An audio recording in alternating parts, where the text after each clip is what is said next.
Good morning, good morning. I'll take my glasses off. Morning, everyone. Hopefully you're all awesome and well. Fabulous Friday indeed. Good to see all of you guys here. Alison, Chris, James, Ashley, Nick, Laura. Fantastic to see you guys. Hey, welcome along. Happy Friday. Friday, as they say in Big Smoke, or whatever the saying is. Hopefully you're all awesome and well. Fantastic to have you on this morning. Good to see the numbers climbing up now, which is good. I'll do some quick intros as we get rolling. Anyone who's new, a few newbies yesterday, which was awesome. Great to see the newbies on. Give us a shout out in the chat if you're new. Jason Witten's my name, as the little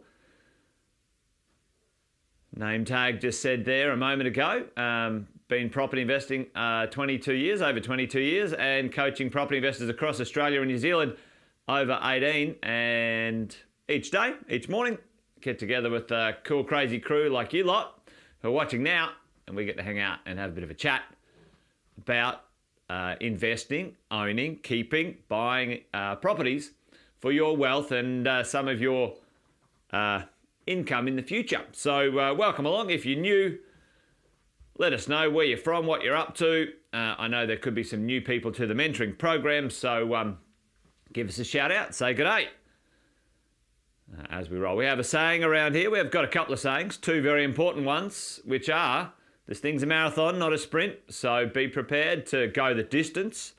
And the idea of buying well and never to sell is part of what I want to talk about today. Off the plan buying is something that we certainly have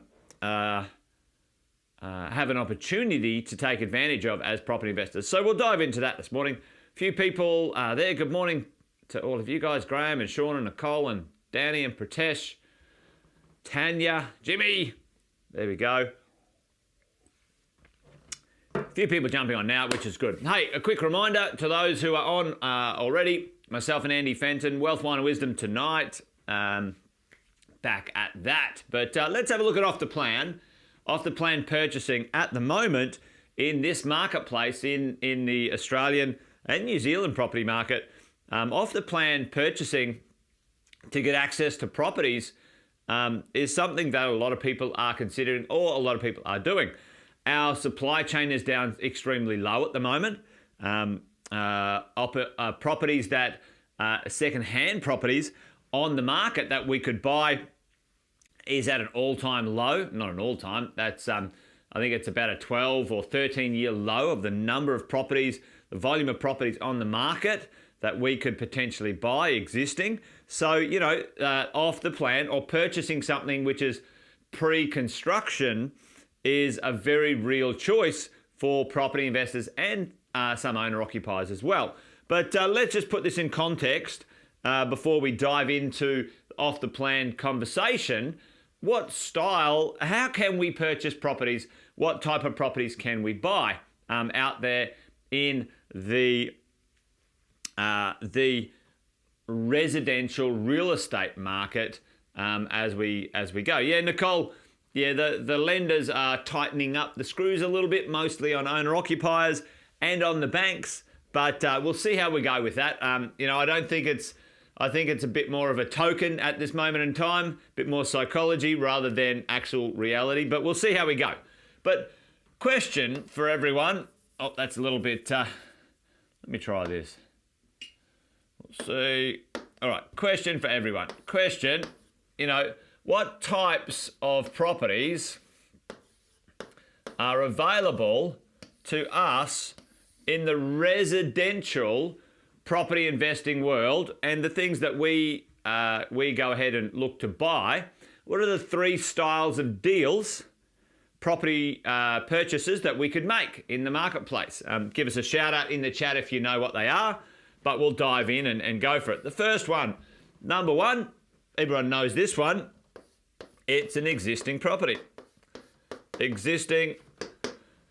You jump on realestate.com or domain.com or whatever website and you find an existing property and you go and buy it. Now, perfectly fine.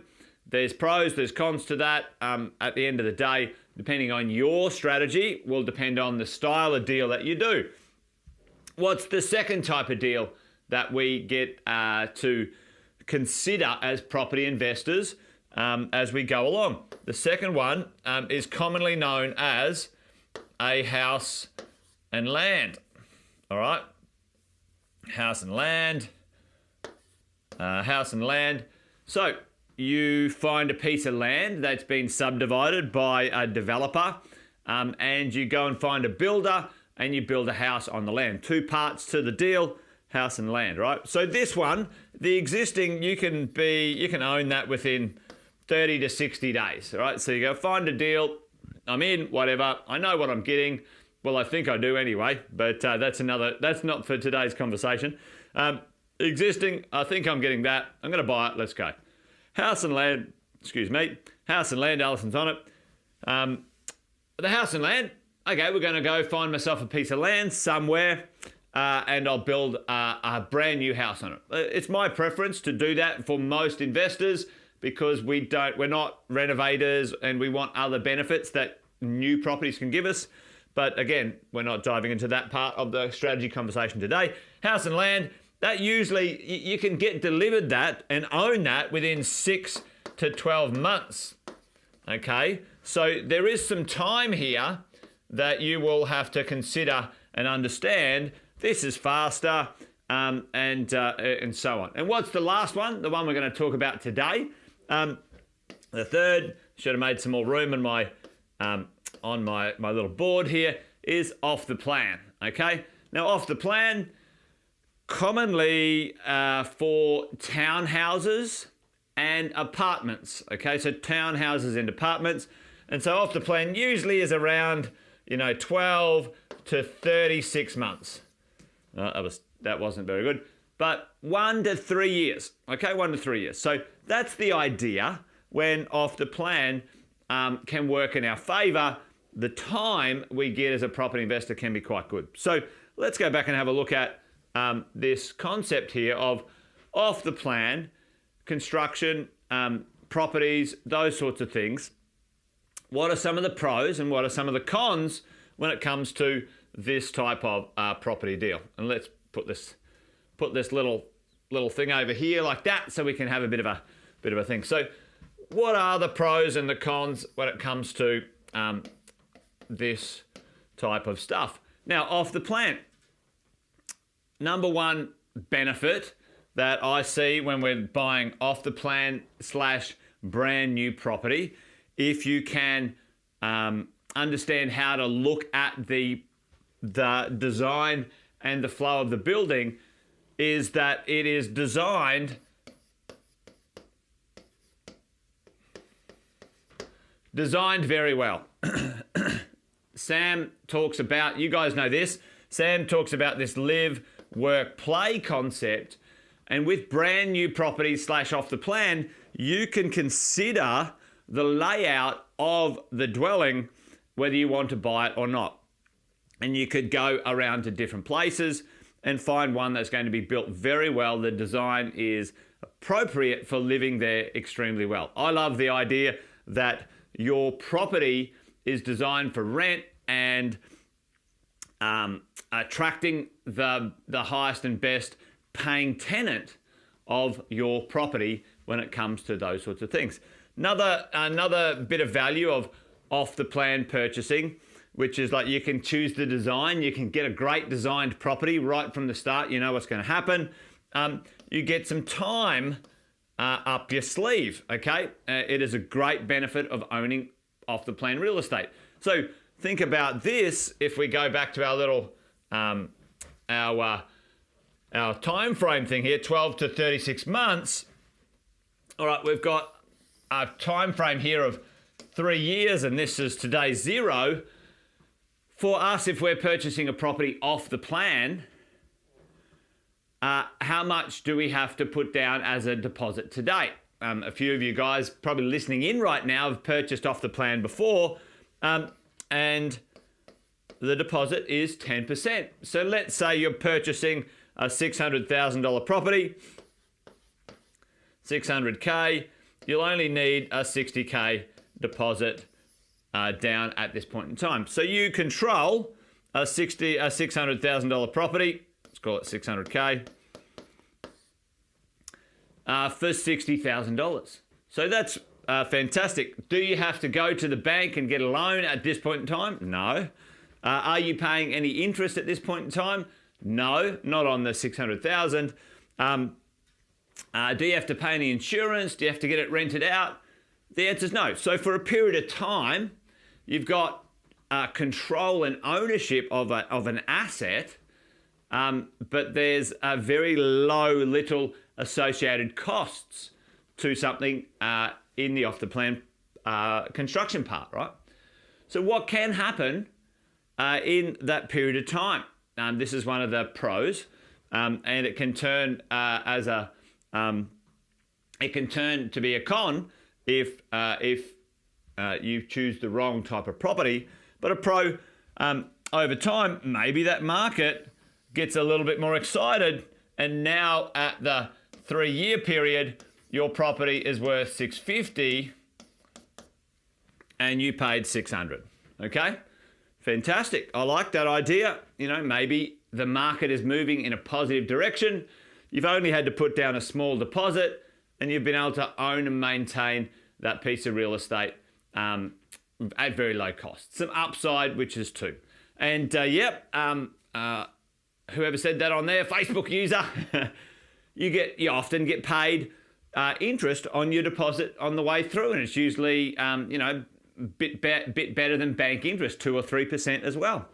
So there's nothing wrong with that. Okay, as we go. So there's some great benefits in that sort of space when it comes to buying off the plan. Donna, yep, thank you, Donna. As we go. So let's have a look at the other stuff when it comes to off the plan purchasing. And it probably applies to newer properties when it comes to locations, okay? For me or for you, understanding the off the plan cycle, what we can do, and it's more like applying to apartments and also getting early and off the plan, you can be in locations often that are far better than you can afford to buy a second-hand property, okay? So these conversations about the location, you can find these off-the-plan deals can be fantastic. A lot of medium density or high density dwellings are built around great infrastructure, okay? They're built close to shops, they're built close to cities, the city centres, they're built close to hospitals and universities and education precincts and employment precincts and cafes, restaurants. What happens with off the plan / high density living is these locations become quite well supplied with great infrastructure. And then you get to be with a brand new property in a great location in an area that's got lots and lots of attractive reasons for people to want to live there as tenants, and ultimately, owner occupiers as well. So a few pros there, and I'm sure there's a few more we could brainstorm all day off the plan as we go. And on the flip side though, there are some cons. Okay, number one, the con for many uneducated, unsophisticated investors, it's easy to choose a rubbish property, right? Rubbish property, and more accurately, to be honest, rubbish. Is that how you spell rubbish? It looks weird. Maybe there's a double B. All right, rub-ish. Anyway, let me know in the chat, you lot. It's easy to choose a rubbish property off the plan. The challenge is with off the plan, the builders and developers, by and large, there's more crap builders and developers than there is great builders and developers, okay? And the challenge is for most people who don't understand what makes a good one, And what makes a not so good one is that it's easy, and Alison just said it right there, render to reality is this concept, right? There's a great picture. It's easy to get great glossy brochures done up, and it looks wonderful and fabulous. Yeah, double B. Thanks, Nick. There we go. I knew it looked a bit weird. Anyway, there's my my dyslexia coming through. So the idea that you can see a great brochure, but it ends up being just a rubbish piece of property is the challenge. You as an individual, an individual, one only property investor or owner-occupier buying off the plan, you're kind of in a sea of nowhere if it doesn't go to plan, okay, as we roll along. So it's easy to buy rubbish properties in off the plan because the developers and builders, once they've sold the property at whatever price, unfortunately, sadly, there are some behaviours that they go ahead and deliver. They cut the guts out of the costs of delivering the property and the product, and that means you end up with a substandard piece of real estate. Now, that's something we need to manage. Some of the challenges, Alison's right. People buy in 000 postcodes. Don't buy in 000 postcodes. We've said this for 20 years. Banks hate CBD postcodes in this off-the-plan apartment world. And, unfortunately, the planning instruments in those city 00 postcode or 000 postcodes is just rubbish, absolute rubbish, okay? So it can be easy to oversupply, okay? And oversupply is usually short term. It doesn't happen forever. For example, in Brisbane in 2014, 15, 16, there was an undersupply for many years. And then because there was a lot of properties built, there was an oversupply for a short period of time, a couple of years. It's not the end of the world. Oversupply is not a bad thing. Oversupply keeps prices down, and you can position buy. We've talked about this before. Positional buying becomes extremely amazing. Like, some of the properties that we were able to purchase in Melbourne, 3 years ago when there was quite a lot of supply, in places like Collingwood in Melbourne, for $500,000, $600,000, now are worth, $1 million. But you couldn't buy them when the undersupply, when there's an undersupply for those prices. So anyway, it's an interesting place to play, and we all need to understand if we're going to use the strategy, then we can take advantage, or if we don't know what we're doing, we can get disadvantaged as we go. Tanya said there, premium price and slower capital growth. Well, that's the same with houses as well, Tanya. Right now, most owner-occupiers are paying way too much for an existing property, and they've paid 50, 100 grand more than they should, and the prices will grow slower or even go backwards when the market slows down a little bit. What I think you're trying to say, Tanya, is off the plan in this rubbish zone is a lot more difficult for people to understand how to value or understand the pricing when it comes to off the plan. Because for most of us, we don't understand the mechanics behind what's either pushing prices up or pushing prices down. For example, when we're talking about off the plan purchasing, we're talking about trying to invest in the best quality developers and buildings that you can afford to invest in.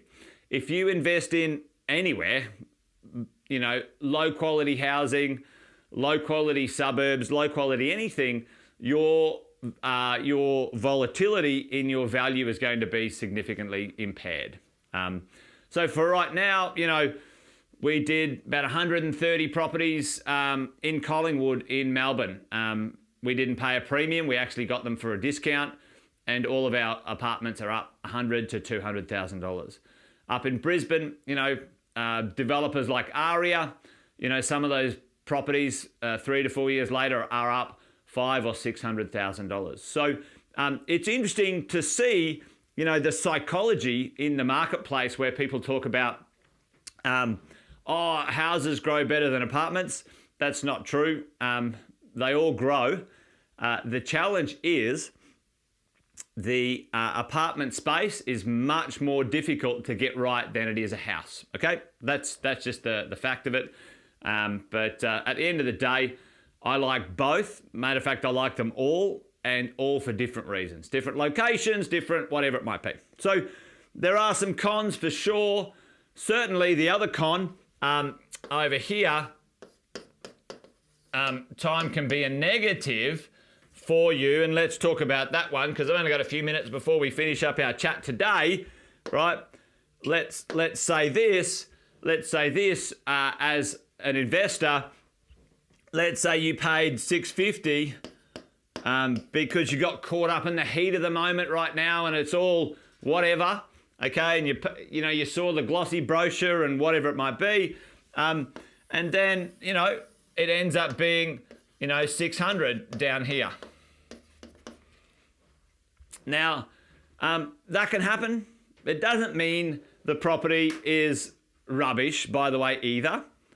We've seen that happen with every developer in Australia ever. Okay, so, and we've seen it happen on houses. We've built, 8,000 houses around Australia. And sometimes the valuations are up, sometimes the valuations are down. Check out my lesson about valuations and valuers as we roll. But good quality stuff tends to be a lot more reliable. A good quality developer with a good quality track record in delivery and customer service as you go and you roll. So it's a big one actually off the plan. House and land, existing, plenty of things to do there. Sam mentioned Evergrande, which is anyway, don't worry about them, team. Evergrande's got nothing to do with Australia when it comes to our real estate market, but it's an example, I think, is what Sam's sort of saying about what can happen. As we go. Hey, team, I was around in the GFC and before that as well in this world, and I've seen many things. And off the plan is perfectly fine if you have two things in your mind. Number one, that property, irrelevant of what happens in the short-term maneuvers in the marketplace, you're happy to own forever. We talked about this, buy well, never sell. Like Alison's sort of saying, sometimes irrelevant of an existing property, a house and land, or an off the plan, you agree to pay one price and you end up short, right? You end up short. I've got some friends right now who purchased an existing property here on the Gold Coast. They paid a price. They're like, oh, we had to get it. We were competing with everyone else. Their valuation is $100,000 short on the existing property that they paid, all right? So, this idea, anyway, I might get off on a rant here, but, there's a lot of these so-called experts who say, apartments don't work. Well, they're full of shit. They don't know what they're talking about. They don't even own fucking apartments. But anyway, talk to people who know what they're doing. Anyway, I better go because it's 8:30, but there's lots of questions in here.